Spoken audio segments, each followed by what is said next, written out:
Hi, everybody. Sorry I'm a little late tonight. Just give me 1 second. I'm just going to make sure we get everything up and running here. I just got a few things that I got to do to get my other thing up. Hopefully, we have a couple of other people that actually show up here. I'm sure everybody's wondering where the heck I was. Just give me 1 second. I'm just getting everything all set up right now. Just bear with me. All right, we got a couple of people there. Guess everybody was expecting me at 7 o'clock as usual. But I did run into a little bit of a problem. I didn't even know if I was going to make it tonight. A friend of mine actually texted me and said, "What? No live stream tonight?" So I got a feeling my buddy's going to be here. But give me 1 second. Let me just get this other computer up and running here, and then we'll start. A couple things I want to talk about, but let me just get set up here, and then we're going to get started.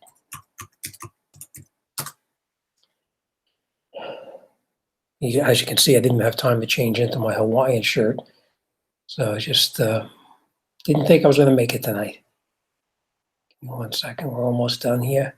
I just want to get over to those to the questions that we always try, the trivia questions. I just want to make sure I can get over to them with my other computer here while you guys are right here. And we got 17 people watching now, so hopefully a few more people come aboard as well.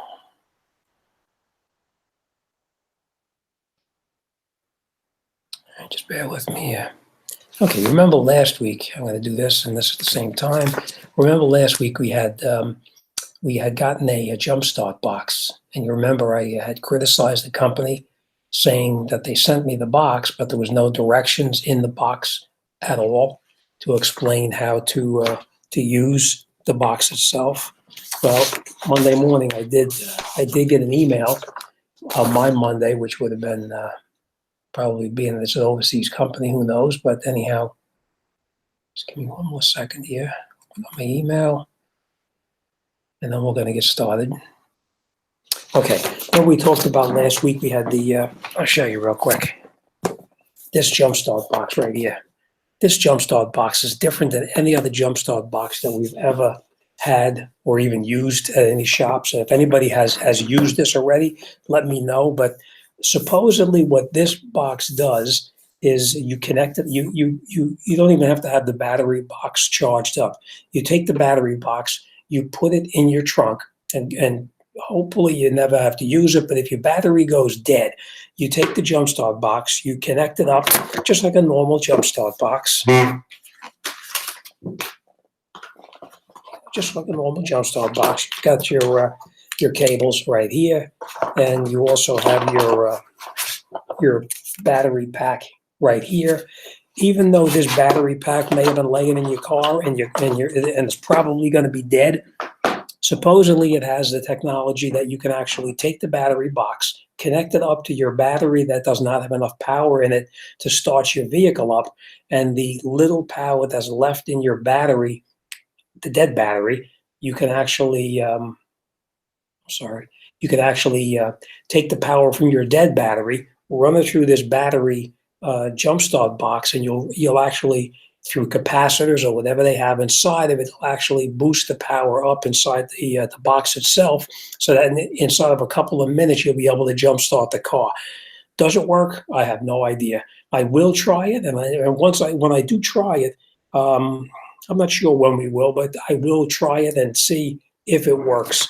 And they did send me the directions as well. They sent it to me as a PDF, and they apologize for not being in the box. They tell me usually it's always in the box, but it just so happens that this time it was not. But what they did, if you look on last week's live stream, which was live stream number 8, you look on the very bottom underneath where it says the description, and they actually gave me a 15% discount coupon to stick on there. So I don't know if that helps anybody, but they sent it to me, and it's on my site. So we'll see, and we'll go from there. All right, I'm gonna get over, and I'm gonna go back over, and we're gonna see who's with us here tonight. Just gonna put this over on the side here. Okay, we are going to have some trivia stuff tonight too. It's probably not a heck of a lot, but we're going to have something. Let me just get to it here. I don't remember where we left off last week. I remember it was something to do. I think it was a parking meter, but I could be wrong. Let's see. We had the Grand Prix. Somebody got it actually pretty quick. Give me 1 second. Okay. Nope. I think we left off with this question. And it was, where was the first drive-in movie theater opened and when? And I forgot who it was, but somebody did guess it right away. And it was actually Camden, New Jersey, and it was in 1933. And all you younger guys probably don't even know much about drive-in theaters, but that was a very popular thing back in the 50s, the 60s, the 70s. All right, let's take a look here and see who we have on board. Okay, McGee 63 says, I was worried. Well, what happened is, I take my dogs for a walk every night. Well, tonight is beautiful out there. It's not raining, and my dogs didn't want to come back home. We just started walking, and next thing I know, I look at my phone, and it's 5 after 7, and I had about another 3/4 of a mile to make it back to my house to get everything all set up so I can get a computer set up and we can actually start talking. So that's why I was late. As McGee 63 can see, I didn't even have a chance to change into my Hawaiian shirt. So let's see who else we have here. We got Gerald from Texas. Okay, what do we got here? Hayward is here. Hayward Automotive. How you doing there? I think my buddy Joe is here, if I'm not mistaken, from Joe's Auto Electric. Joe, if you're there, say something. I don't see you on here yet, but I'm sure you're there someplace. So let's say hello, and then we're going to come back to these in just a minute. But I do have a couple of things I want to talk to everybody about. I thought the live stream was actually going to be a decent thing, where it was actually going to be something where I had a lot of interaction with people. Don't get me wrong, I do get a lot of emails, and we do talk about a lot of different things, but I'm not getting the watches that I really would like to have. I think last week we were up to like maybe 60 or 70 people watching, so it doesn't seem like we have a large audience out there.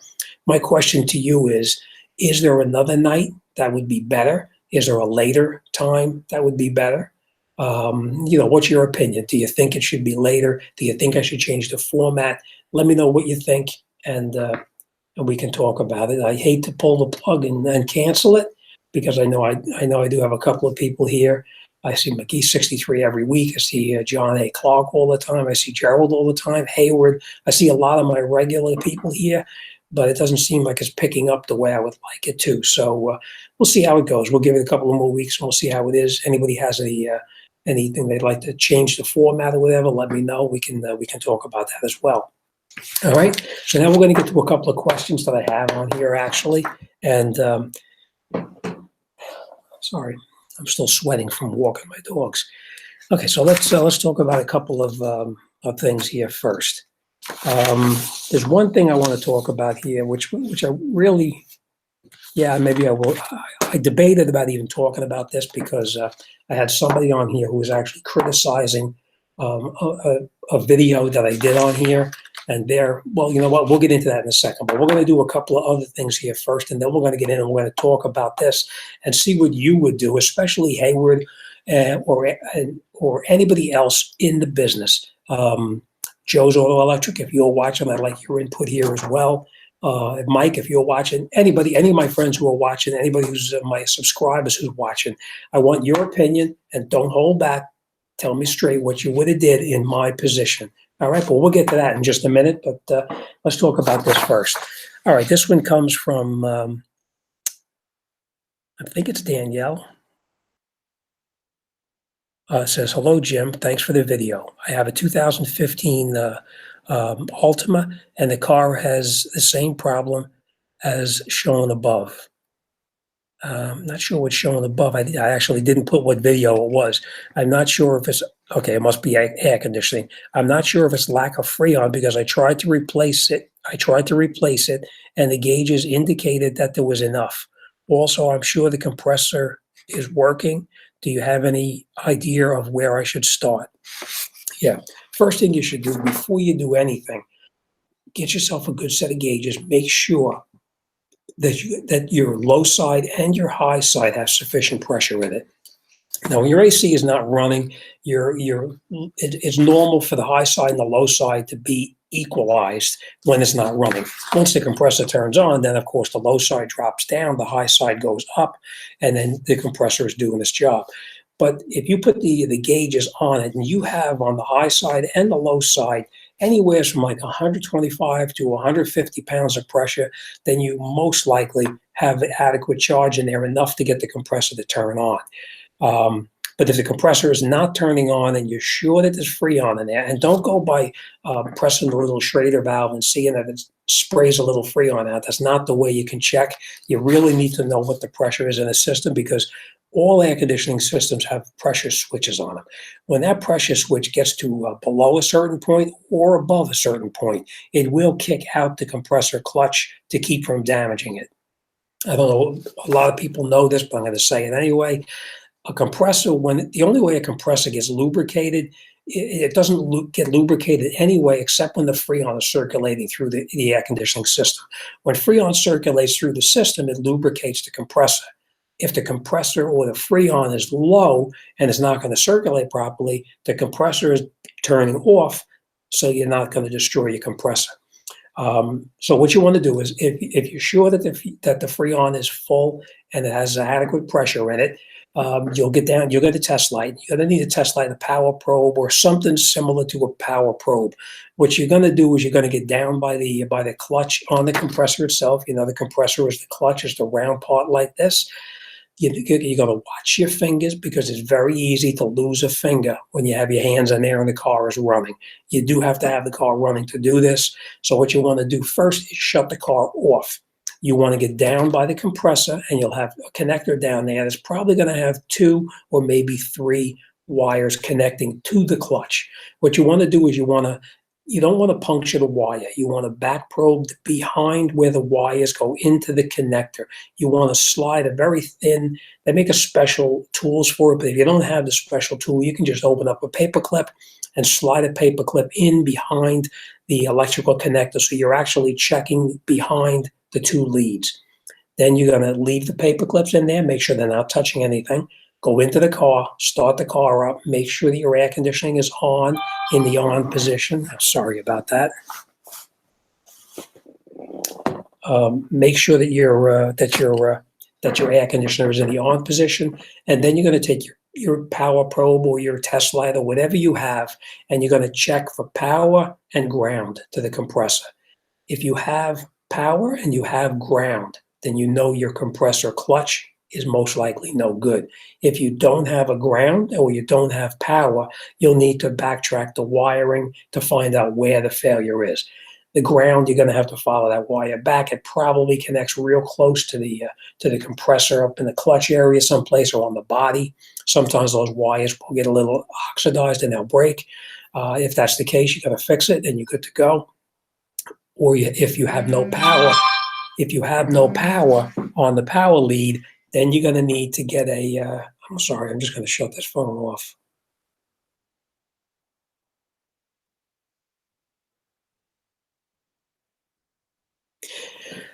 Sorry about that. Okay, if you have no power to the compressor itself, then you're going to actually get a wiring diagram, and you're going to go back and you're going to check to see why you have no power to the compressor. Most likely it's going to be a bad wire, a bad fuse, or the controls in the dashboard is going to be your problem. But you will need a wiring diagram to go back to find out what's going on inside there and to resolve the problem. All right, I hope that helps you out.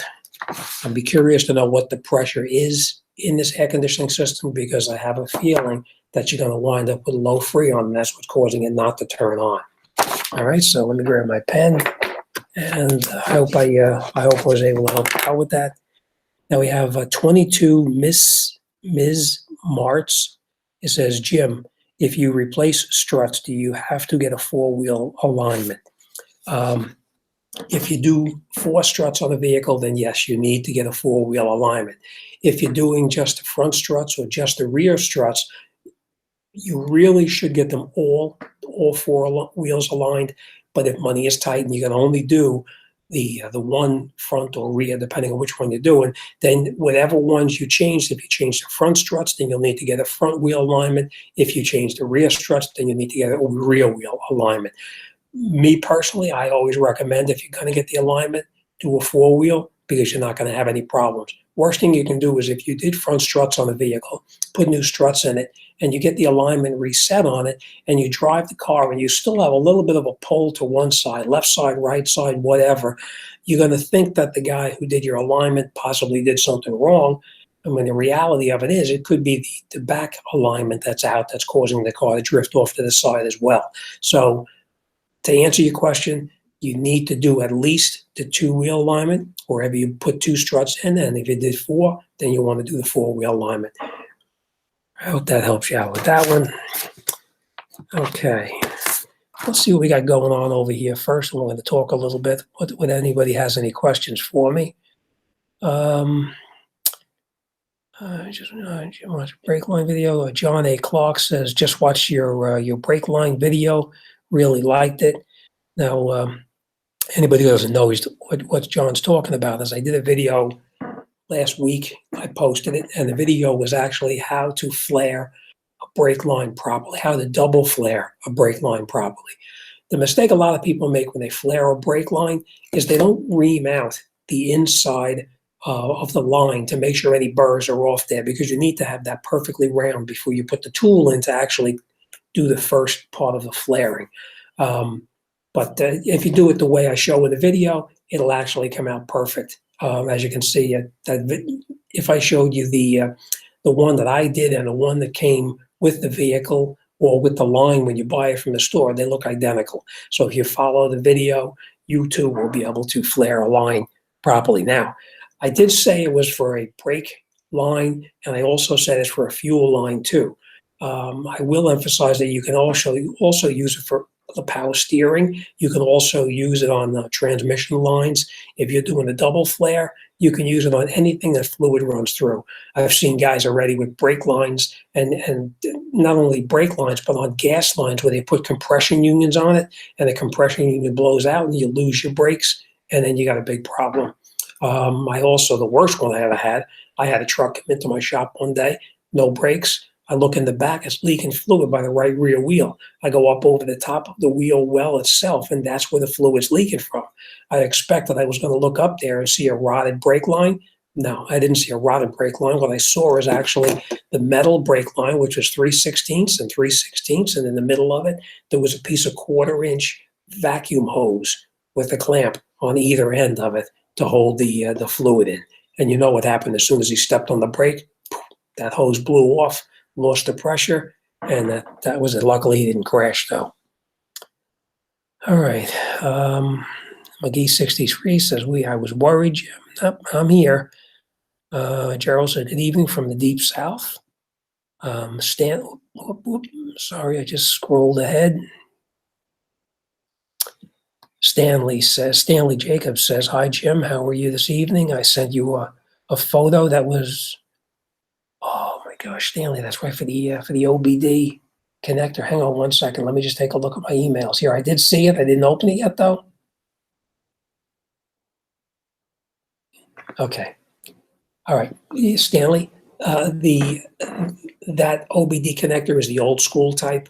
That's not the newer one. Even though it looks like it's slanted just a little bit on the bottom, it is the old school. So you will definitely need the adapter to actually use it for your car. If you didn't get the email, let me know. I said, okay, yeah, no, I did get it. So I apologize. I didn't have a chance to email you back. I saw it the other day, and then I just got sidetracked printing out this one, especially this one here. This one here, it kind of bugged me a little bit, but we'll talk about that in a minute. So to reiterate, yours is definitely the older style. A lot of the scan tools you buy today, they do come with the adapters for the old OBDs, so you will need it. All right, and back in the day on those, we used to actually use a paper clip to actually jump it out to get the light to blink on the dashboard so we can count it. Not that I'm telling you to do that, Stanley. You don't want to do that, but that's how we used to do it back in the day, real fast to see what it was. Okay. These names, I'm not really sure how to say, but it says, oh no, oh, there you go. Hi, everyone. And then we have Lori says, what causes wear on the inside tire of the left front tire on my Grand Am? There's lots of different things that can cause the tires to wear on the inside. It's a Grand Am, it's probably a little bit older. That probably has a little bit of miles on it. But before you do any alignment or anything like that, you want to definitely check the ball joints to make sure that they're okay. A lot of times what happens, your tires will sit perfectly straight like this on the road, and the tires are not supposed to be turned in. They're supposed to be facing straight down the road. Sometimes you'll have a bad tie rod. It'll cause the tires to tilt in a little bit like this, and the tires of both of them will wear unevenly. If you have one tire that's only wearing on the inside, what's happening is either the ball joint is no good and it's sliding out just a little bit, so it's running on the one shoulder, and that will cause the tire to wear out on the inside. If it's only one tire, I think she said. But you want to definitely check the front end first. Check the ball joints, check your tie rod ends, make sure everything is nice and tight before you do anything. Something is definitely going to be wrong with that for it to wear the way it is. Okay, what we got here? We got always Christian. Is Jim from Brooklyn? He reminds me of Michael Savage. No, actually from Jersey City, believe it or not. I had a friend of mine that says to me, I sound like I'm from, he says, my accent? He said, my accent sounds like it's a Boston, New York accent. So, but nope, Jersey City. All right, Gerald says, thank you, Gerald. Good catch. I see you answered that question for me.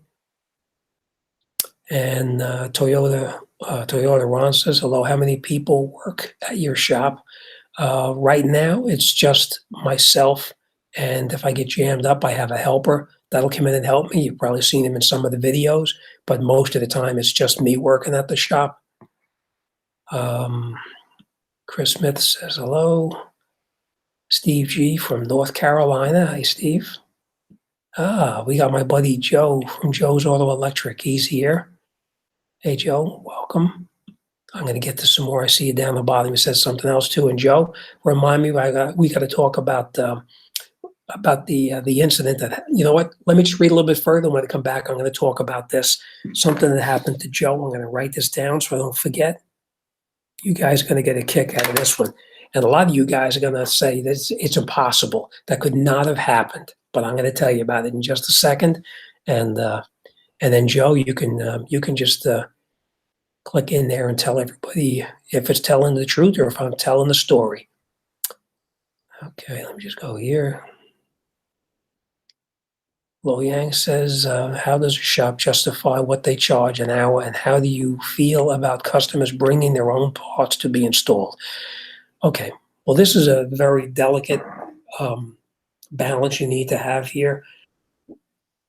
A lot of the people, do-it-yourselfers, and anybody on the outside has no idea what it actually costs to run a shop. To walk in the door every day, to unlock the door, before you make one penny, you got to probably do at least $400 or $500 in work. And I'm talking about repair work, just to pay the bills for that day, between the lights, the insurance, the wear and tear of your equipment, and everything else along the way. Not to mention that you got to make a living. So what you need to do is you factor in how much it costs you to run your shop, and that's how you come up with the hourly rate.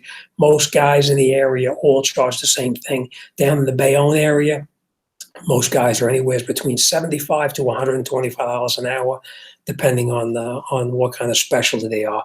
I think this guy Joe's Auto Electric, he specializes in electrical diagnostics and repairs.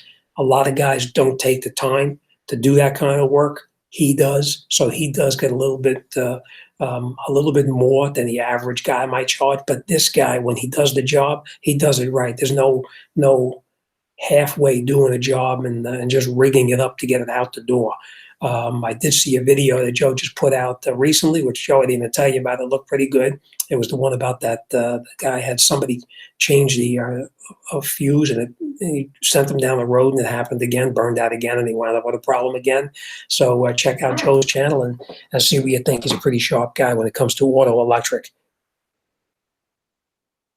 Sorry. Okay, here we go. All right. Okay. Lo Yang says, how do I feel about customer bringing their own parts to me?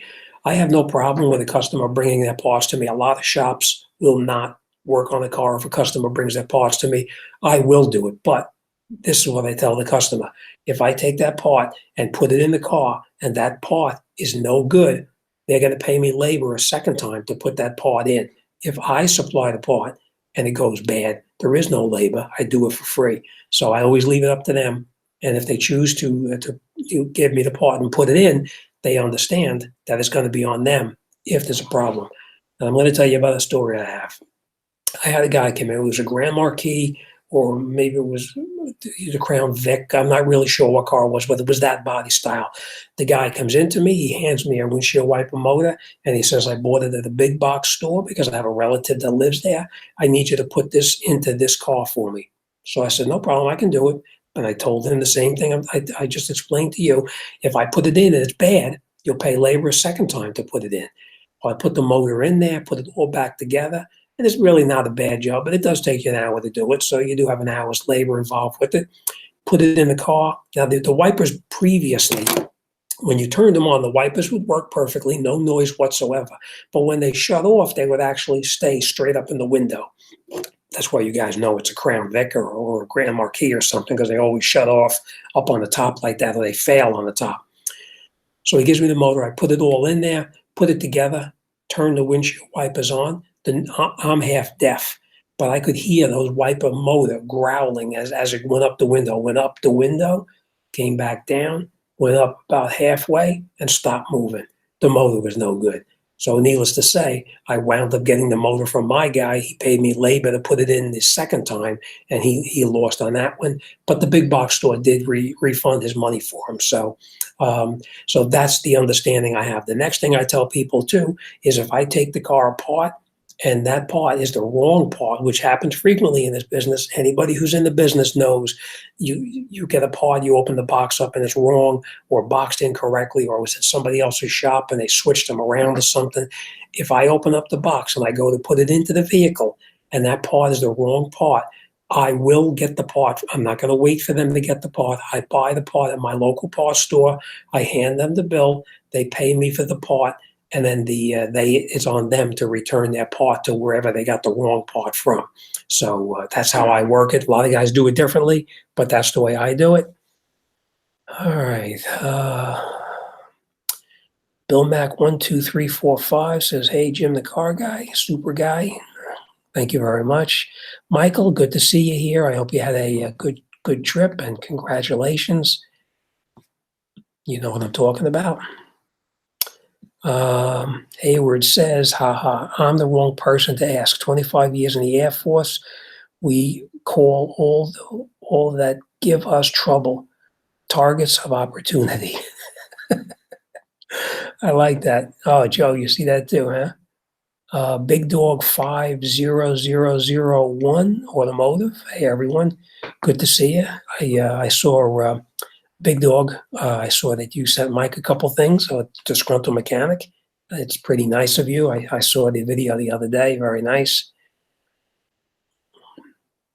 Okay, we're going to come back to some of this other stuff.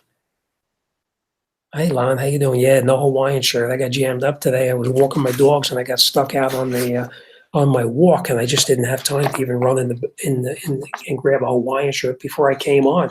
Luckily, I remembered to put my hat on and my glasses so I could read. Okay, we got one more to do, and then we're going to talk about this other one right here. This one says Xavier Belanger. Would this tool work for a Mitsubishi RVR? Which tool should I get? Okay. I did make myself a note on this one here. What the problem is having with this one here, it's a Mitsubishi, and the problem is having is the tool we're talking about is the Smart Sensor Pro. The Smart Sensor Pro is to actually clone a defective ABS, to clone a new tire pressure sensor. What happens when a tire pressure sensor goes bad? It fails to send out that ID number, so the computer can't read it. So with that tool, you would actually take the sensor off of the vehicle, slide it into the top of that tool, and you would try to see if you could read the number off there. Actually, it's on the side of the tool, if I'm not mistaken. You hold it up to the side of the tool, and you see if you can read the number. I've had them already where they're dead, and they're showing where a skit comes up on the screen that says no sensor read. You take the sensor, you shake it, you bang it, and usually you can wake the sensor up to get the ID number out of it. If you can't get the ID number out of it, you take the sensor and you look on the sensor itself, and there's a bunch of numbers on there. You're going to look at those numbers, and you're going to say, which number is it? There's so many numbers. Sometimes there's like 3 sets of numbers on there. You don't know what the ID number is. What you'll do is you'll go to, with the tool in hand, you'll go to a good sensor on another wheel. You'll scan that sensor, and you'll write down the sensor ID number. You go to the next wheel, you scan that one, you write down that sensor. You go to all 3 tires that are actually good, you scan them, write the sensor ID number down, and now you know what ID number you're looking for the other tire sensor that's defective. It's not going to be the exact same number, but it's going to start out with similar numbers. And once you find it with that tool, then what you would do is you can actually manually punch in the numbers into the sensor, and then you can clone a new sensor, which will be an exact replacement for the defective one that you're taking out of the Mitsubishi. So to answer your question, that tool that I showed you, the Smart Sensor Pro, it will work to clone that sensor. I've done them on Toyotas, I've done them on Chevys, I've done them on Hondas, BMWs, Mercedes, Jaguar. I've done them on just about every car you can think of, and they all work perfectly. Okay, this is the one that we're going to talk about, and you know what? We're going to back up for a second here. We're not going to do this one here yet, because this one is going to spark a little controversy, and we're going to talk about that in a minute. Now, you remember my friend Joe from Joe's Auto Electric? Now, and he'll reiterate what I'm telling you to be the truth. Well, I hope he does anyway. But this is what happened. It may not be exactly word for word, but it's very close to what it was. What happened is he had a guy come into his shop to get the car repaired. What happened is all of the lights were on the dashboard, the computer, the alternator, every light that you have on the dashboard was lit on there. And after talking to the customer, it turns out that the customer said that the battery in the car was dead. It was stone dead, and he tried to jumpstart the battery. Except instead of jumpstarting it with another car or a booster pack, or even like that pack that I just showed you here that was sent to me from the other company, what he did is he ran an extension cord from his house and plugged it into the wall, took the 2 ends of the cables and actually touched the battery in the car to get the car started. He touched the battery in the car, sparked like mad, and the car started. Now, I said to Joe, that's impossible. You can't start a car with household current. But the more I thought about it, you know what happened? Most likely that battery wasn't dead. I don't think the battery was dead. What I thought, because when you take these 2 cables now from the house, the household current, and he tried to jump the battery with those cables, and he got all those sparks on there. I think that what happened is when he touched the cables like that and he got all those sparks, he probably melted some of the lead that's on the battery itself where it fits up on the post. When he melted the lead, that made the contact with the battery connector to get it to start. My thought is, and this is what I told Joe, is I thought that that it was probably just a bad connection.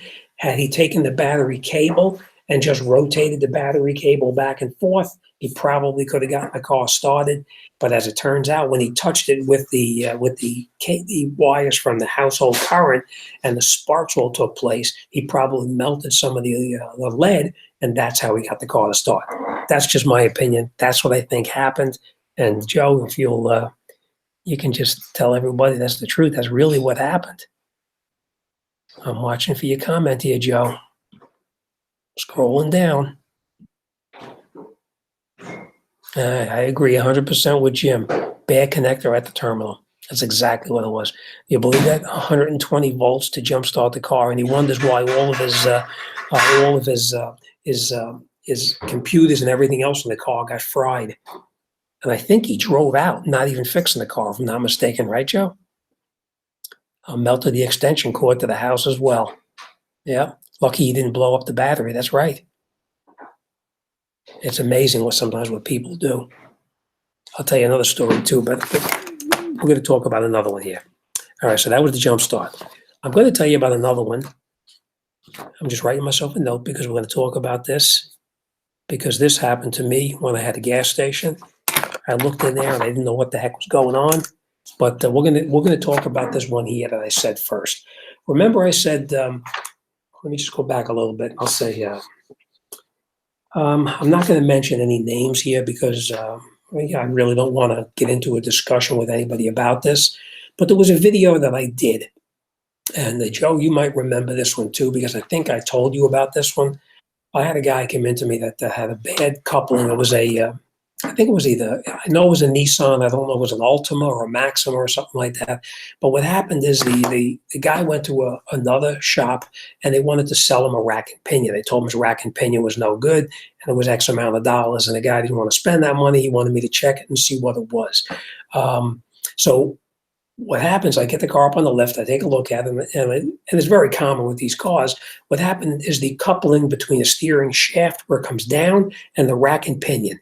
In between there's a coupling in there. And in that coupling, there's two universal joints. They're very small, little 2-inch joints. They're very small. What happens is, there was a one or two, I don't recall, it was one or two joints in there. What happened is, you would turn the wheel, and as you turn the wheel, it would turn very loosely. And when it turned loosely, then it would bind up, and it would be real tight. The whole car would move a little bit, and then it would snap loose, and you could turn it.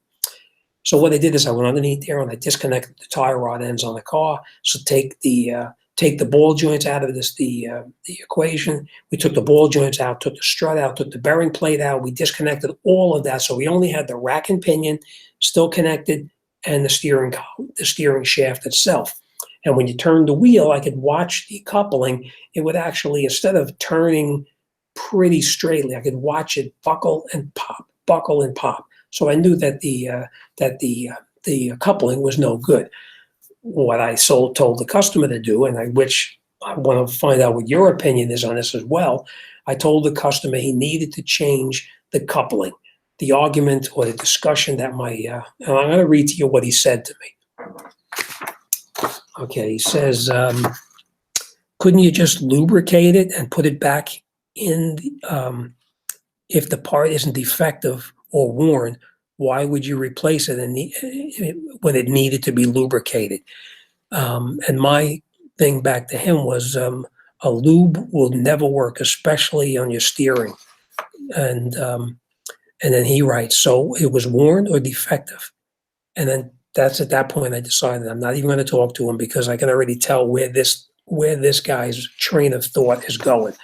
My thing is, if I take that steering coupling out of there and that thing is rusted solid, if I throw it into some penetrating oil or whatever and I lubricate it and it works okay, and maybe it's fine for a month, 2 months, but then if it binds up, my thing is, if I send that vehicle out down the road and he goes to turn the car and crashes that car, my rear end is on the chopping block because I did a in my opinion, is called a half. You fill the words in, repair. So if I do a half repair and the guy has an accident, I get sued for it. So that's why I elect never to lubricate a steering shaft, especially on a steering column, because God forbid that happens and you lock up and you can't turn it, you're pretty much in you know where. So that's what I do. And he writes, I've done it. Still 6 years driving. You had a seized steering linkage. Nothing wrong with that. Just needs some lube. Nothing worn or bent there. So, just what's your opinion? Would you have lubricated the steering knuckle or the steering coupling and put it back in, or would you have thrown it away and replaced it the way it's supposed to be? And what I wrote is, well, for a shop to do that would open yourself up to a liability issue, and I will never ever do that because that. Oh, and then I said, well, that's your opinion. So everybody's entitled to their opinion. To him, it's right. To me, it's absolutely wrong. I'm curious what you think. Let me know what you would do if you would have just lubricated the uh, the steering coupling and put it back in, or if you would have threw it in the trash pile. I got a feeling that most people are going to say the same thing I do: throw it away. Because and another thing to think of too is now we're going to think about the not the worst possible case where there's an accident. You put that steering coupling back in there, the guy drives down the road, 6 months or whatever later, that coupling is tight again. He's going to come back and you're going to wind up having to do that job. The customer would pay for the part, but you'll wind up paying the labor for free. So do the job once, get it out the door. If you're like this guy here and he wants to cut corners and save a few bucks and risk his own rear end, that's his prerogative. But being in a shop, you can never open yourself up to a liability issue because it will definitely come back to haunt you. I can't tell you how many times I've done favors for people, and that's the one that gets you in trouble. So enough said with that. That's what I would do. But I'll see what anybody else says here, and then we can talk about it. Let's see. I'm going to go back a little bit.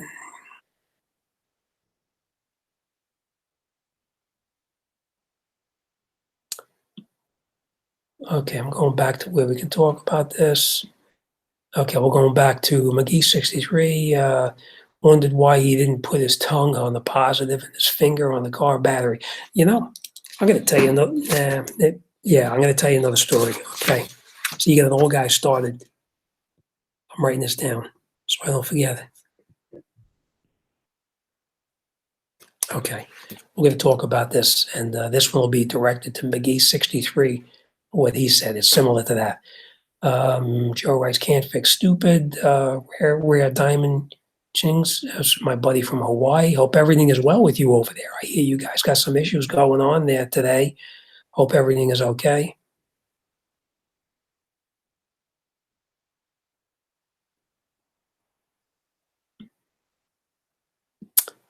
Need more brake fluid. Okay. And Joe says he remembers the story about the binding coupling. He says, nope, if it's binding up, there is a failure. So you want to replace it. That's what Joe's saying. Yeah, you're right, Gerald. He wanted the free fix. You're right. That's the way it is, But it's what I find is whenever you try to save somebody, like this one here, if I would have taken it out and lubricated, put it back in, I would have been the bad guy because it would have started binding up again, and the customer would say, "Well, you should have known better. You should have told me I couldn't do it." So that's why do it right the first time out the door. You never have to deal with the issue again. The customer will be happy. John A. Clark 1 says, how can you lubricate a universal joint? It's not like the grease fittings. It has grease fittings. You're right. And you're right. On universal joints, on the drive shaft, they have grease fittings on. The replacements have grease fittings. The originals don't. But when you have a coupling that goes bad, you can't lubricate the coupling. The coupling on the steering column itself is probably about that big. It's about 2 inch by 2 inch. The caps are actually pressed in there. You can't take them out and put them back in. What he was saying is spray penetrating oil in it, and if you spray penetrating oil in it, it'll loosen it up. So, but I can tell he doesn't know what he's talking about. So, you really can't put grease inside those. Okay. And Joe says if it's failing like that, the bearings are gone, no lube to fix that. You're right, just change it. Actually, you know what? The part really wasn't even that expensive. It was pretty cheap considering that I got it right from the dealer. All right. And John A. Clark says, yep, you're on the hook for liability, and that's why I replace rotors when I do a brake job for someone. No pad slap. I don't need to be sued. That's true. My theory is if you're going to do a half, you know what I'm saying, half work, it's going to come back to haunt you. I've been in business 42 years for myself. I've never, ever had an issue where there's any lawsuits or anybody trying to get money back at me for doing a job that was halfway done. If I did a job, they may not like what I recommend, but I do the job, it leaves the shop, and it never comes back again. I can't say never. Occasionally, you'll get something coming back with a silly issue, but 99.9% of the time, the job is done. You never have to worry about it, and you're better off pay once, and you never have to worry. The worst thing you could possibly do, like I know a guy in my town. This guy here does work real cheap. He does everything not the way it's supposed to be done. Every time you go past this guy's shop, the same cars are back in that shop. Why is he busy? Because he works cheap. Everybody brings their cars to him because he charges them next to nothing. So, but my theory is you do it one time, you're done. You don't have to worry about it, and the customer will be more than happy that he doesn't have to deal with the issue twice. McGee 63, those types of situations are why I hate people. Well, not all people. Some people are good, but you do get these other people like this guy over here who thinks that his way is the right way, but the reality of it is that you don't do anything halfway when you're working on a customer's car, and then their lives are in my hands. If I screw up on the brakes, if I screw up on a brake job, a brake line, a power steering hose, a rack and pinion problem, and God forbid they have an accident, I'm the one that's going to have the problem. This other shop that I told you about that does this halfway type work, well, this guy's involved with a lawsuit because he did work on a taxi cab, and he actually wound up where the cab actually killed 2 people. So, and he had just done some work to it, and the issue, the work that he done was not really even done. So, it's a real big problem. So, do it right one time, and you're finished. You don't have to worry about it. Gerald says, I tell them if they want something lubricated or fixed properly. That's right. Do it right the first way. And William says, replace it.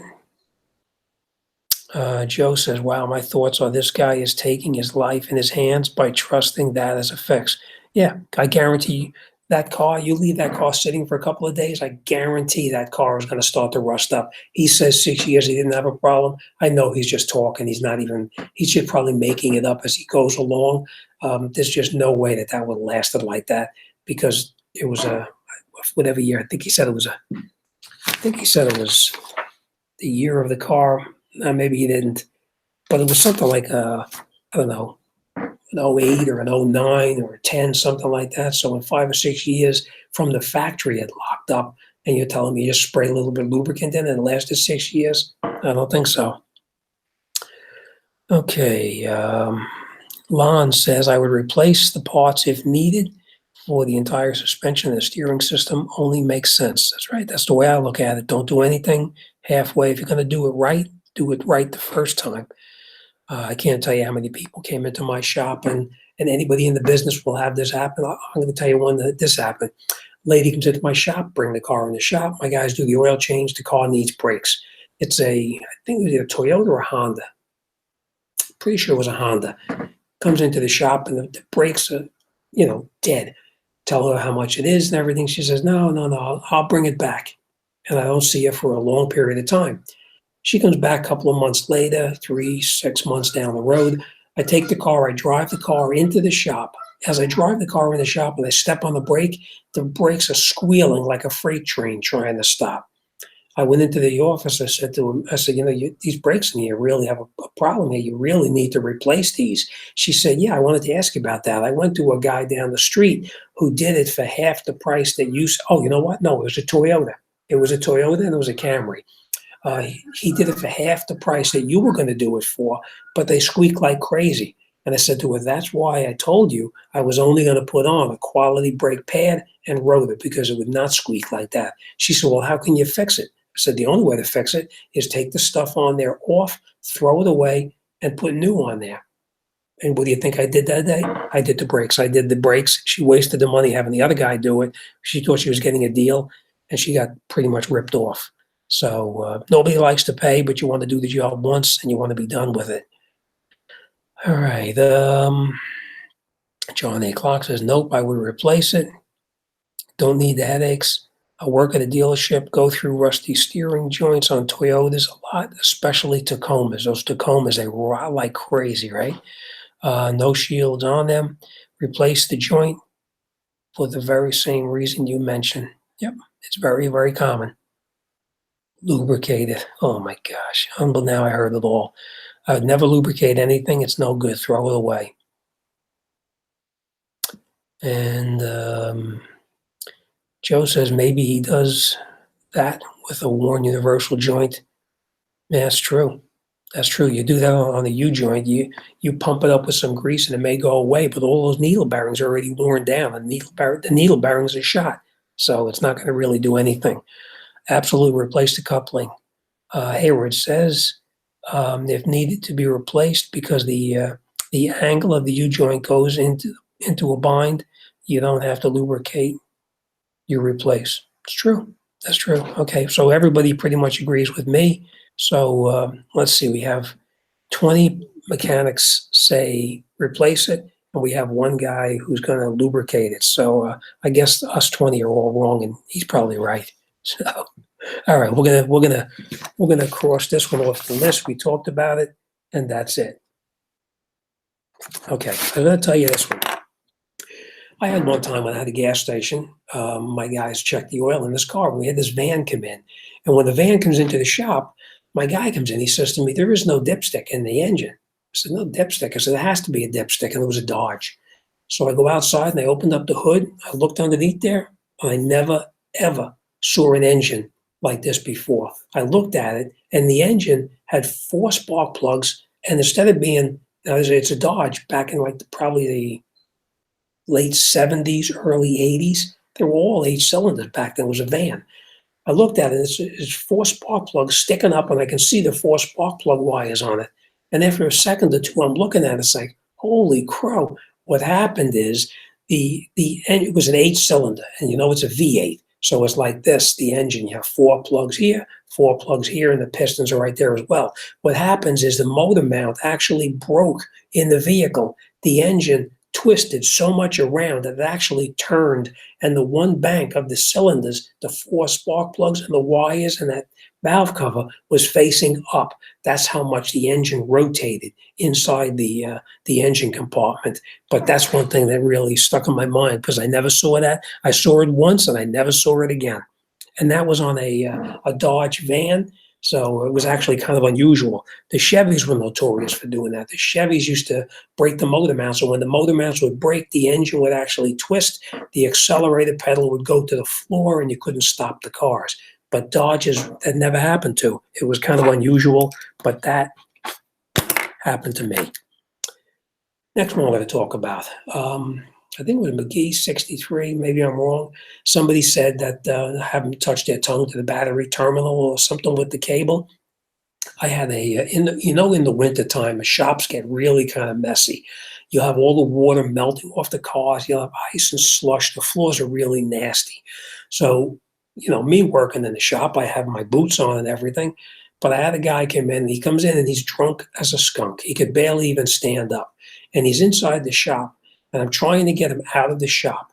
He's one of my regulars, and his wife's car was there, and it was charging up the battery. So I had the battery charger on the car, and he's in the shop, and he walks past the battery charger, and he touches the battery charger, and he jumps back, and he says, "Oh," he says, "I got a shock." He says, "Something's wrong." What happened is he was standing in water, and when you have the battery charger is not, maybe it wasn't grounded or whatever, he kept on getting jolted. And being that he was drunk, of course, I didn't tell him what was going on with it.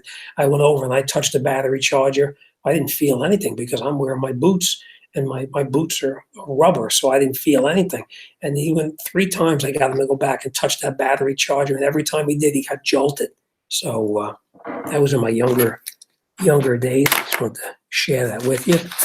A couple of more things we're going to talk about here, but let's see what we got going on over here. Okay, replace the coupling, replace it. Okay. John says, Jim, is it better to do a transmission flush or drain and refill? John, I don't believe in flushes. You go to these oil change places, they always want to connect up the machine and they want to flush the whole thing out. You don't need to flush it out. If you do a drain and refill, and if there's a filter in there, change the filter, drain and fill the fluid up, you'll be fine. You don't need to flush. You don't need to flush the transmission out. That's just another revenue stream for these oil change shops. So to answer your question, no flushing, just drain and refill. If there's a filter, change the filter. John, from what I remember, I think you had a Nissan too, right? And I remember telling you to use the original Nissan fluid. Don't get the aftermarket universal stuff. Use the one that comes from the dealer. It's expensive, but it's perfect for the car. John A. Clark 1 says probably cost more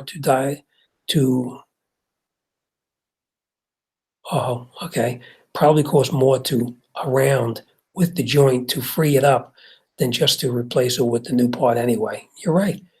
You just throw it away because you're going to play around with that thing for who knows how long, and it's not going to work anyway. Gerald, transmission flushes remove more foreign material. That's true, but what happens though, Gerald, is with the flushes, transmission, when you drop a transmission pan down, you'll see steel or little clutch dust inside there. When you get in there with these flushes and you flush everything out, you're flushing out all of those little pieces that are actually inside there. And you really don't want, in my opinion, you really don't want to flush all that stuff out of there and use any kind of a flush like that. Okay, McGee, 63. Many people don't listen to their doctor. Why would they listen to an auto mechanic? You're right, absolutely. Okay, we're going to go back a little bit because oh boy, I got so much going on here today, more than I keep track of here. Let me just go back here.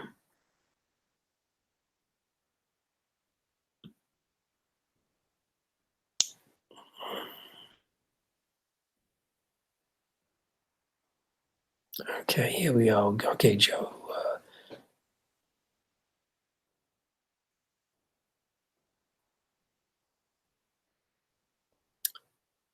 Okay, Rare Diamond says, I would replace the parts either OEM or good aftermarket like Moog. Absolutely. Okay, and John, yours is not a replaceable filter, so it's just a drain and refill. Andy Carter says, I have a 95 Accord not starting. There's a whole bunch of stuff that you got to go through with that, though, Andy. You need to do a lot of diagnostics to figure out why it's not starting. If you look through some of it, there's too much that you need to do for me to explain here online. But if you go onto the YouTube and you just type in there, a car cranks but won't start, you'll see a bunch of stuff comes up. There's a lot of videos that I have up there, how to diagnose where your problem is, whether it's spark or fuel or injection pulse, We need to isolate where the problem is and then go from there. So just check out some of my other videos, and it'll help you steer you in the right direction to get to where the problem is. All right. Lon says you should have the filter flushed at the Buick dealer. The fluid flushed. I know guys that work at some places, and a lot of times they'll tell you that they're doing that flush, and they just do a drain and refill, just so you know.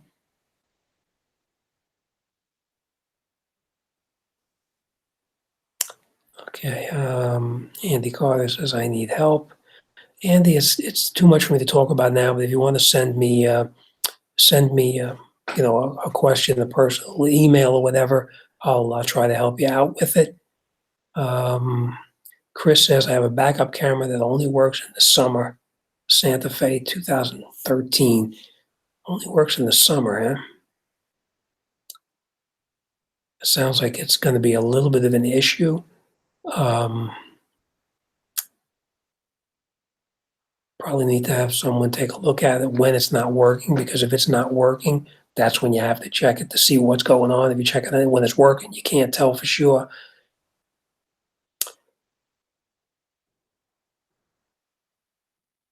Okay, Andy Carter. Okay, I see, Joe, you're working with Andy, telling him what's going on with it. Thank you. And we're going to go back a little bit more.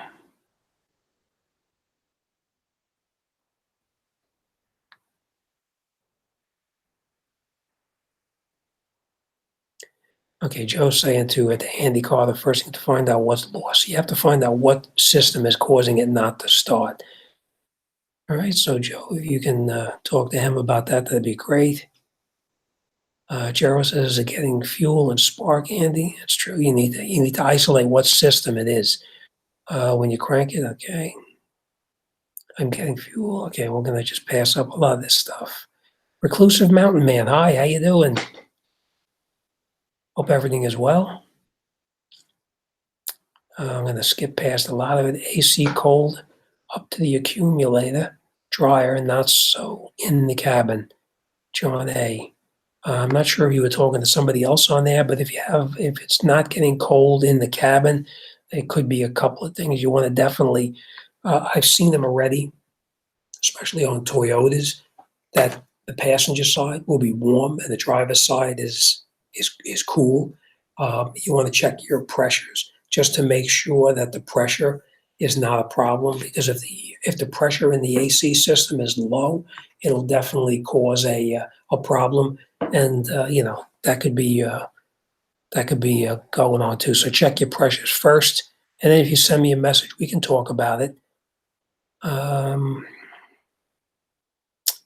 I think I got a lot of stuff I'm skipping past here. I got just a lot of stuff going on tonight, but I do have a couple of more things I want to talk about, and then we're going to get to a question over here, and we're going to answer. We're going to go back to one question, but let's finish these up here first. Okay, this one is Brittany Hampton. This is 2 days ago. I have an '08 Maxima SE, and my car is lighting up TCF off, slip light and check engine light, and my RPM sometimes will go up and down while driving and make my car takes longer to start. I can't figure out what's going on. First thing you want to do is that if all of these lights came on at the same time, don't assume that you have all of these system failures. When you have a check engine light on, it is normal for a traction control light to come on or a stability light to come on. It's normal because the engine is not performing 100%, and these other systems are actually affected by it as well. So the first thing you want to do is you want to check, and you want to see what that check engine light is all about. The check engine light is going to be what the problem is, and the other lights that are on too, they're going to be what's called false codes because the engine code is on. So correct the failure first with the engine, and it'll take care of the other problems that you're having as well. So Scan it first, get a code, and if you get the code, send me an email. I'll let you know what that code means and what the problem is, and we'll get to the bottom of it. And this one is Arturo 23321. Nice video, but removing the radiator is easier when you install wait a minute, let me go back. Nice video, but removing the radiator is easier when installing if the bolt behind the exhaust system is too tight. I already know which one this one is. This is a Nissan, and this was to replace an alternator on a Nissan. Now, I don't want to criticize anybody, but Arturo 2332,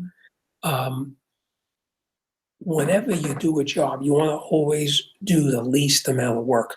When I quote a customer a price on an alternator, I'm going by what my program is saying is the price to do it. If I have to drain a radiator and I have to remove the radiator and then put the radiator back in and fill it with antifreeze again, I need to get additional money for that time to remove and replace the radiator, plus to recharge to purge out the air out of the system. So by taking out that radiator, you're just increasing the length of time needed to do the job. Now, in some cases, if that bolt won't come out, then you have no choice but to take the radiator out. But every one I've ever done, and I've done a lot of these, you can always get in there with a swivel, a couple of different swivels, a couple of different extensions. You can always get in there and get them out.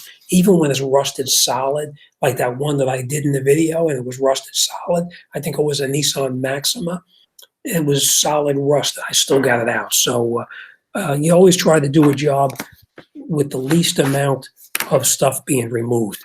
You get these older cars like that one in particular, you'll remove the radiator, and if it has plastic tanks on it, you pry a little bit. If you break the where the hose goes on, the inlet or outlet, you're going to be changing a radiator, and your customer's not going to be too happy that you broke it when you didn't even need to remove it to begin with. So I always do the least amount of items to be removed. You can do it like that and get the job done. And I've done. I can't even tell you how many of these. I've done dozens of them, dozens. Okay, this here is from Miss Ronnie. It was 3 days ago, which may be 4 days ago now. It says, you just saved my Gluteus Maximus. Oh my goodness, thank you so much. I just bought an '09 Mustang base. Did just what you described. Okay. Okay. What this one is, basically what it is, this is a video that I have out there. It's a I forgot the year, but it was a Mustang. And what happened is you drove the car and you could hear water sloshing in the dashboard, and you could feel water dripping down on your feet, and the floor itself was soaking wet inside the car. Basically what it was, leaves fall down on the windshield. The rain hits the water on the windshield and leaves, it washes them down. They go down into that little reservoir where the windshield wipers retract in. They turn to they break up into like little particles, which becomes almost like dirt or mud, and it clogs up the drain hole down the bottom to let the water out of the car. So what happens, I just told in the video, you'll just reach inside there, take that flapper valve, open it up, or remove it, and flush it all out, and you're good to go. And then almost everybody who has a problem with these Mustangs, that corrects the problem. All right, one more here, and then we're going to talk about a couple of things here, and then it's 8:35. We're going to call it a night. All right, this is from Baron George, and this was 3 days ago, which is probably 4 days ago now. All right, is there any way to stop water from leaking onto a blower motor assembly? By the way, another informative. Okay, this is actually one for a Mercedes that I just recently did. What happened is the water was just like I said about this Mustang, where water was leaking down inside the car itself. Water builds up inside that little area where it's supposed to drain out, and that water backs up in there, gets into the blower motor, and it burns out the motor. On this particular one, it was a Mercedes. Not only was the motor burnt out, but the resistor up on top of it, which is a whole transistorized control unit, was actually broken and destroyed as well. I did take the cover off to look inside and find out that the water had gotten in there and it destroyed it. So to answer your question, yes, if you go back to that Mustang video and you reach down inside that little pocket between the firewall and the exterior of the car, there's a little drain inside there. The leaves and debris block that drain up. The water then fills up inside there and it spills over inside the car and it comes right down in where your blower motor is, because the blower motor pulls fresh air from the outside, and that's where it pulls it in from. So if you clean out the drain inside there, all that water will come out, and you won't have that problem. All right, and I think that's it for my questions here. I think we're all set here. We are going to do one thing over here, though. I just got a couple of emails that came in. Let me just go back to this here. Okay. This is car questions. Remember, we're going to talk about this one right now. The last one was, where was the first drive-in movie theater? Remember? Okay, this one is going to be, and I'm just going to give everybody a couple of minutes to think about this. I'm going to read this to you, and then I'm going to go back over here, and we're going to read a couple of other things on here. We're going to see what anybody else has to say here. No potty mouth here.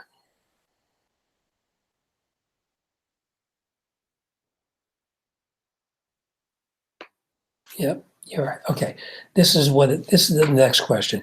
What autos were the first to use standard production key start systems? All right, so what autos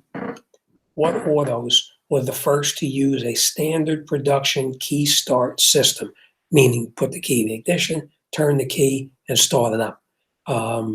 Which autos were the first ones that came out with the key start system? All right, so let's look at a couple of things over here, and then we'll come back over here.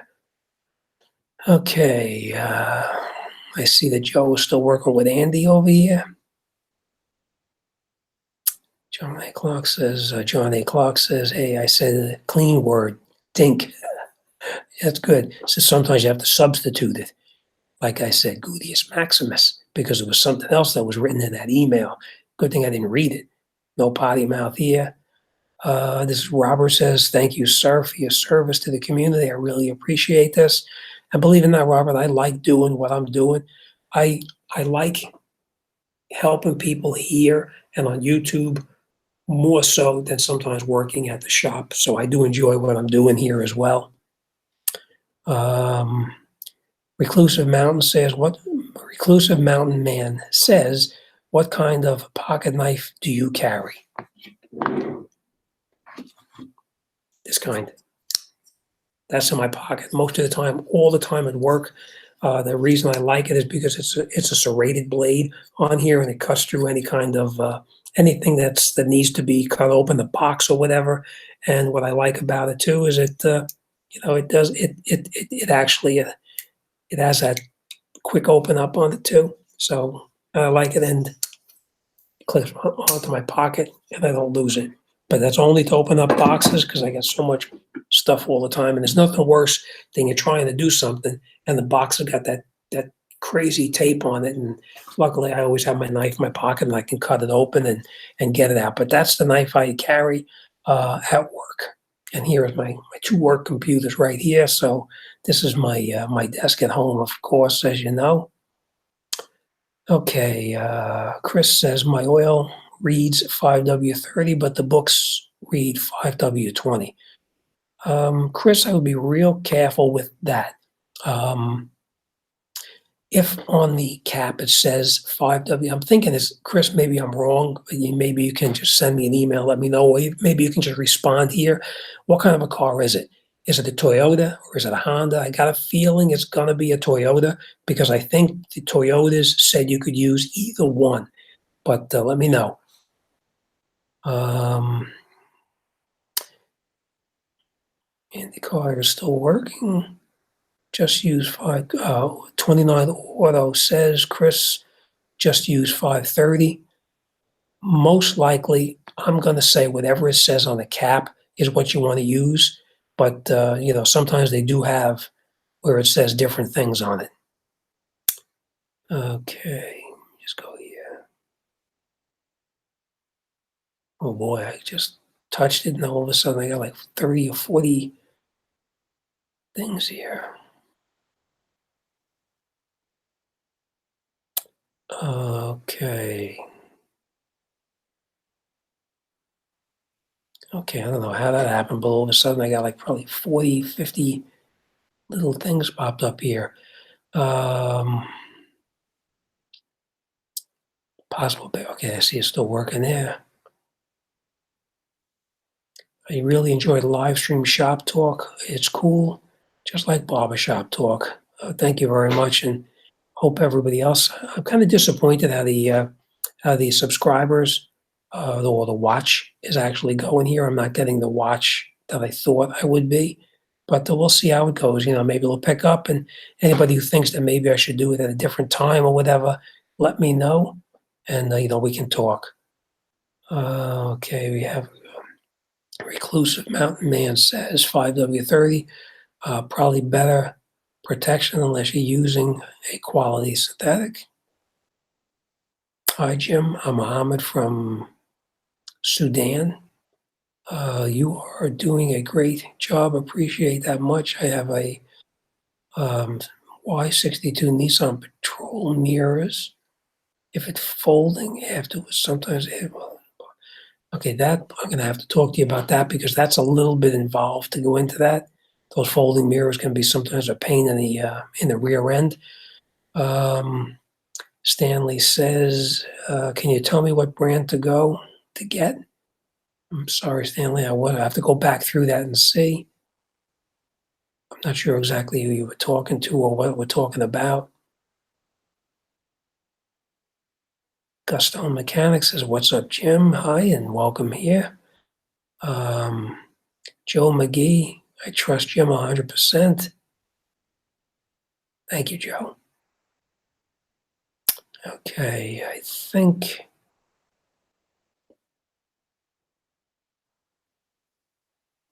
we're going to call it a night. Let's just see what anybody responds here. We have, okay, what auto was the first to use a standard production key start system? And I'm going to go back. I'm going to see who's the first answer was. Super Jones 70 says Cadillac uses a start system. McGee 63, Cadillac. John 63. It says Cadillac. Chris Ford. Jim, I love this. Hope you keep it up every week. I'm going to try it to Joe, and I'll be looking for you to stop by and maybe take up some of the. Thanks for helping the other fella out there too. I just didn't have time to devote to him, so thanks for helping him out with that. I appreciate it. Anytime you stop by, feel more than welcome to answer any questions there too. Then we have somebody says Cadillac, somebody else says a Ford Model A, and so far we have not had the correct one yet. John A says Jim the AC on the 50. Okay, we're going to talk about that later. We're going to talk about this now. Cadillac was the first to use the electric start. McGee, the reason why Cadillac was first to use the electric start was because of a Cadillac top guy was killed by a crank system. You're going to get that could be true. I'm not really sure. And believe me, I'm not sure if these are the 100% absolute answers over here. This is just something that was sent to me by a friend of mine, all car questions. And, most of the time, whatever you read on a computer, it's always 100% accurate. There's never anything false on this computer over here. So, but it says something a little bit different. I'll give you a couple of more things here, and then we're gonna call it a night. Let me go back and see who else has these questions here. We got a Ford Model A. No, that wasn't it. Cadillac, no, that was not it either. Glenn, hi, how you doing? Welcome tonight. Got a late start tonight, Glenn, so that's why I'm still on. It's 8:45, and we're still talking here as I walk my dogs. Got lost in the neighborhood here and wound up starting a half hour late. So, that's why we're going a little bit late. Sunday is America's Funniest Videos. So let's see, Glenn, let's see. America's Funniest Videos, Shop Talk with Jim the Car Guy. I don't know, that's a tough one right there. But you're over here, so I guess that's a good thing, right, Glenn? John says a Studebaker. Carl says a Benz. Um, so far, we don't have anybody who's close. We have Model T. It was not a Model T.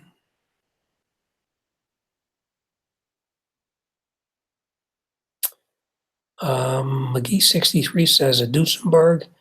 And Joseph says a Chrysler Town and Country. Well, I'm going to tell you, truthfully, Joseph is actually the closest one because he had it partially right and partially wrong. It is a Chrysler, but it's a 1949 Chrysler.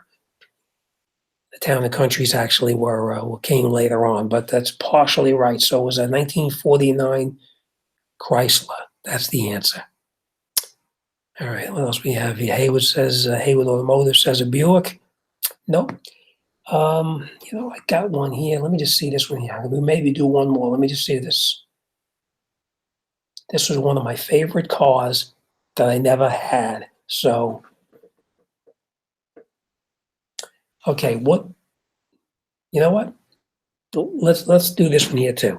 What did the Olds designation 442 stand for? So when the Oldsmobile brought out the 442, what did the 442 stand for? What did it actually symbolize? Let's see here. I'm going to see what we got here.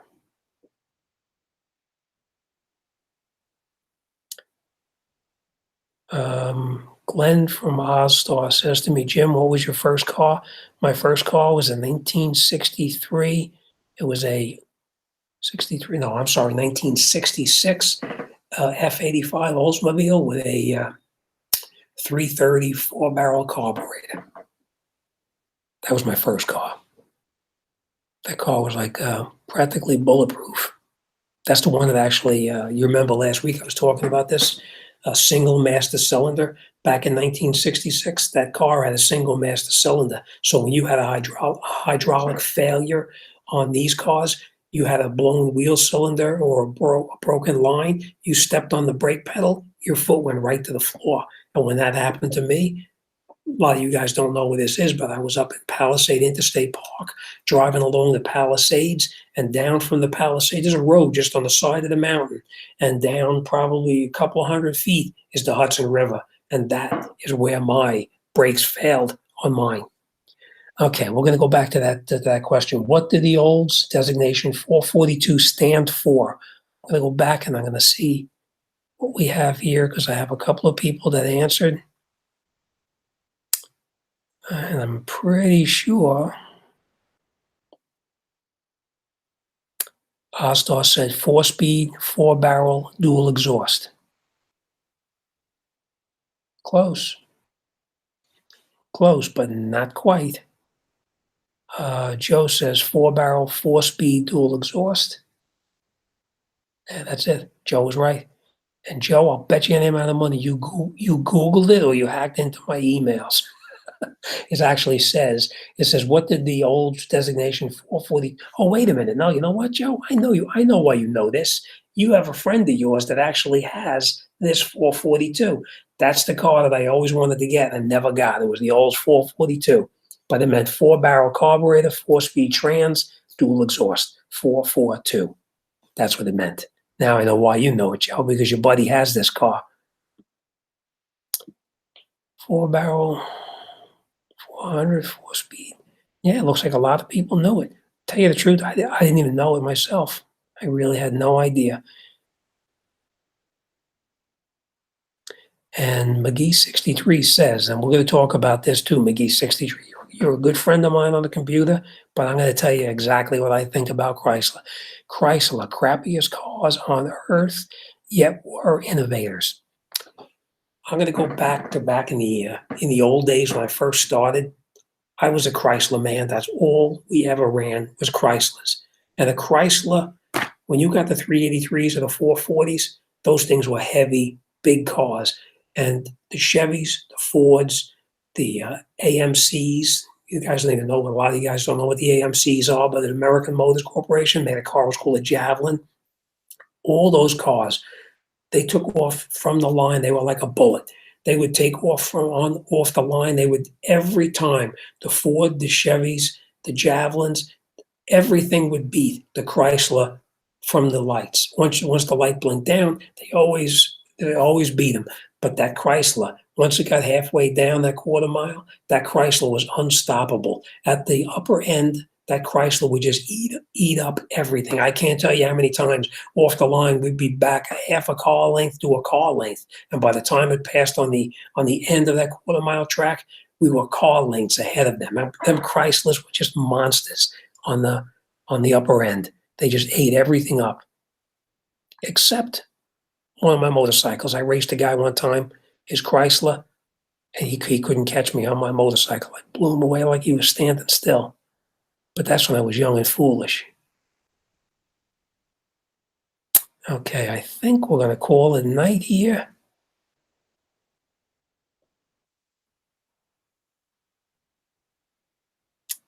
Okay, I think we are going to call it night. I'm going to have to go through this. I think I missed a lot of stuff on here. 440 Hemis, I love them. Yep, I had one of my neighbors.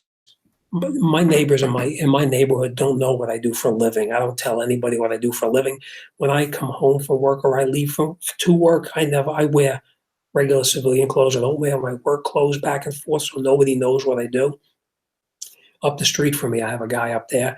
He started his car up, and it was about a block and a half away. He starts his car up, and I hear the car running. I'm walking past, and I says, "Oh," I says, "Nice car." I said, "Was 440 a 4-barrel?" He says, "Yeah." He says, "How'd you know?" I said, "Because I can hear it." The Chryslers had an unmistakable sound. When you got these 440s and they started up, you knew right away what it was, and you could tell just how it was running. All right. Joe says to me, thanks, Jim, for the invite. Having a great time. Good job. I hope you helped that guy out too. But, stop in anytime, hopefully next week. And I will say this, if anybody comes on, like Joe texted me to see what was going on because I wasn't on. I was still walking my dog when Joe texted me, and I told him 10 minutes I'd be on. Sometimes I might get jammed up and I'd be a couple of minutes late, but I will be on Sunday nights, 7 o'clock, give or take a little bit. Most of the time I will always be on. And if I see I'm not going to be on, like next week or the week after, I'll try to let you know so that way you know I'm not going to be around. Okay. Ron A says, remember the 372 Hemi. Ron, to be honest with you, I don't really recall that one. I remember I was just talking about this last week. I had a car. It was a 413. It was a 413. It was the wedge engine. It was a Chrysler 413/427 or something like that. But I don't remember the 372. But back in the day, I remember working for a guy back in, I'm going to say it was probably in the early 70s. And I remember they would buy up these cars just to get the engine out of them, a 440. You wanted that 440 motor? And I remember the guy buying a Chrysler Imperial. An Imperial was a big, big, solid piece of iron. And this guy bought the car up just to pull the engine out of it so he can take that engine and rebuild it and put it in one of his race cars. So they were monsters, those cars. AKA Jimthecarguy. Thanks, McGee. I appreciate it. All right, I think we're going to... Oh, no. Glenn says to me, Jim is competing with CBS 60 Minutes. That's it. I got to go. I got to go see that. Jim is not fake news. No, usually everything I say is always the truth. $100 you could... this is my friend Glenn Hostar. $100 you could buy a running car back then. That's no lie. And Glenn, I probably... In one of my earlier videos, I remember buying I think it was a 67 Fastback, and I paid $300 for it. A guy pulls into my gas station to get gas, and there was no grill on it. His wires were hanging out in the front, big holes in the hood. And I said to him, "Hey, if you want to sell this car, let me." It was beat. it was really in bad shape. I said to him, "You ever want to sell this car?" I said, "I'd be interested in buying it from you." He says, "Well, when you want to buy it?" I said, "I'll buy it right now." He said, "I'll go home and get the registration, and I'll sell it to you." And that's how I got my. You know what? I'm gonna see if I can dig up some of the pictures of the car. It was a '63, no, a 67, 1967 Mustang Fastback. I'm going to see if I can dig up some pictures, and I'm going to throw them up here and let you guys take a look at it. Initially, when I first got the car, I had to do all the body work and do all the work over, and I painted the car. Back then, I used to do a lot of painting too. I painted the car. It was supposed to be candy apple red, but the guy gave me the wrong base coat, and it came out like a purplish color. I think I might even have pictures of that color at that point. And then later on, I just hated the color, and I repainted it that Corvette blue. And John A. Clark says, "Pics, now we're talking." Yeah, I got pictures of when I first started back in the 1976, 75. I got pictures of my old gas station. I'll see if I can get some pictures up here, and I'll let you guys take a look at them. I don't know exactly how I'm going to do it, but I will throw some up on there. We'll take a look at it, and that's my favorite style Stang. That's right, 67 to 68. They both look the same. You really couldn't tell the difference. I think the only difference was the one on the 68 may have had the louvers on the side, where the 67 did not have the louvers. All right, but I think that's it. It's almost 9 o'clock. It's time for me to sign off here. So I'm going to look through some of these questions that came up on the side over here that I didn't have a chance to look through, and hopefully I can respond back to some of them, and maybe next week we can talk about them and go from there. I guess that's it. I guess we're going to call it a night, and that's it. All right, so I just want to thank everybody for stopping by. I think we got 50 some odd people here. I don't know what the count was of how many. I think at one time I saw there was like 60 or 65 people watching. I'm not sure how many people were actually there. If anybody saw what my high number was of watching, let me know. I'll be curious to see. And that's it. We're going to sign off. You guys have a good week. And we'll talk next week. I'll have a couple more things, and that's it. As always, thanks for watching. See you on the next one.